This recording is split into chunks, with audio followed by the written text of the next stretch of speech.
All right, welcome to Silver Nuts Garage. I wish my fat bastard buddy Jones was here because he could explain this a lot better than I can. We've been spoofing you about all this detail. We're going to get into a little detail, but he's the painter. He's the guy that could really get into the real stuff about this. So here's the deal. Here's a set of bags that are off of a Harley that are plastic. They're not fiberglass. They're painted. That's the factory paint, and you can see look at that. I mean, it's so white and chalky, and I can rub it and can't rub it off. I can spit on it and rub it and wipe it down, and it just won't. It's just chalky and looks horrible. It actually turns chalky pretty doggone quick. I went ahead and took some, I think this happens to be some Mother's wax, and that's some pretty good wax, some hard wax. And I waxed the bottom of this bag twice. And you can see it made a good difference. I mean, you can see the chalkiness of this bag, and you can see how the Mothers did a nice job. But when you start looking this way, it's still really chalky and comes back very quick. So we're going to show you what you can do to kind of help out. So what I've got, in short, is they make rubbing compounds. They make them in different coarseness. The coarser, it'll take out bigger scratches. Here's what you want to watch. Don't burn your paint off on the edges, the corners.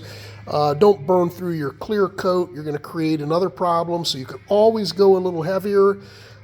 Start out with some light stuff. So here's some compound that we're going to use. Here's some polish, and here's some wax. So we're going to go from a light compound to a polish to a wax, and I'm going to use this and put a piece of tape so that you can see the difference. And we're using just a $25 pneumatic drill buffer. I don't even know if you'd call it a buffer or a drill. It's from Harbor Freight, and a Harbor Freight end pad that's probably $3. So not a lot of money invested in that. So we'll get it taped up and show you what's going on. All right, I've got this thing taped off. I'm going to take the compound. Make sure you shake the compound up. That way you're in good shape. I can't do this, and I'm struggling. There we go. Take the cap off. We're going to put a little bit on. That's a little much for that area, but anyhow. And yeah, you're right. I'm not very good at this taping, and probably got a little bit too much on there. All right. So I've got it turned down, number one. I don't want to burn it off, but I'm going to just kind of take it and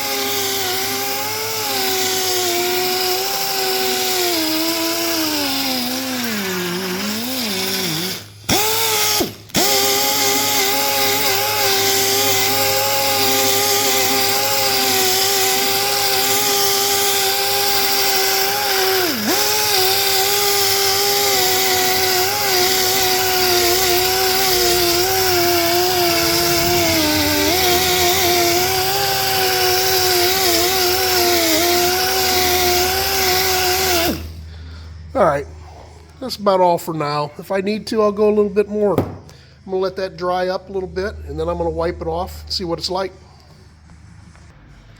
All right, I'm thinking we should maybe call this show Bourbon and Bikes. Drinking some 1792 Foolproof. This is an Ohio pick. Cheers.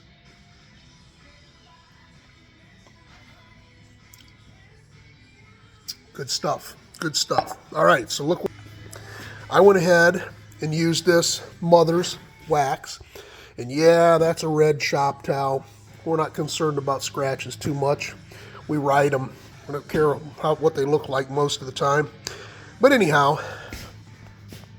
that's one coat of wax there. But you can see you still got some chalky, and maybe a second coat would take some more of those scratches out, etc. This is the corner that I used the compound. And I'm going to take this off. And this is just the first time through. We could probably go a couple times. And I am taking it off with a much nicer cloth than a red shop rag. But so you can see that.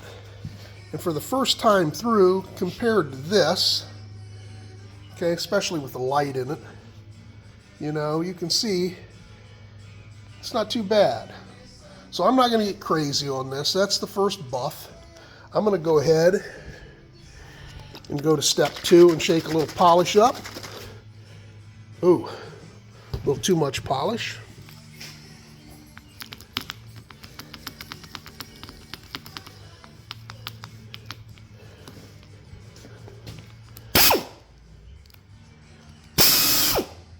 That's some fast stuff there. I'm going to tone this baby down a little bit. Bear with me here, guys. Ooh.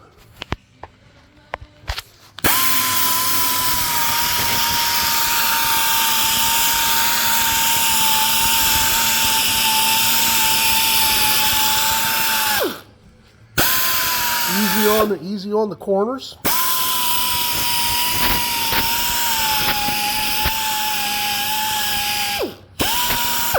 I'm not going to get crazy. I'm going to leave it at that.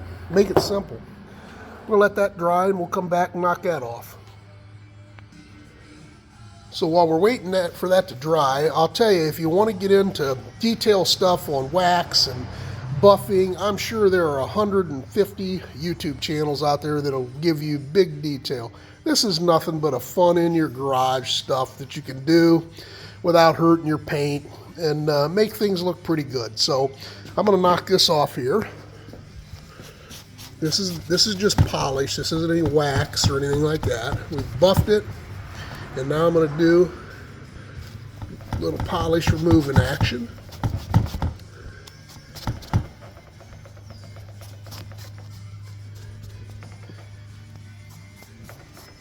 Circular motion's better than back and forth. Won't scratch as much. And a nice rag to take it off always helps. Okay, so we got that. And again, we're not going to get crazy, spend all day here. Now I'm going to take my scratch rag, my red shop rag, and I probably should really have something different than that, but I don't, so no biggie.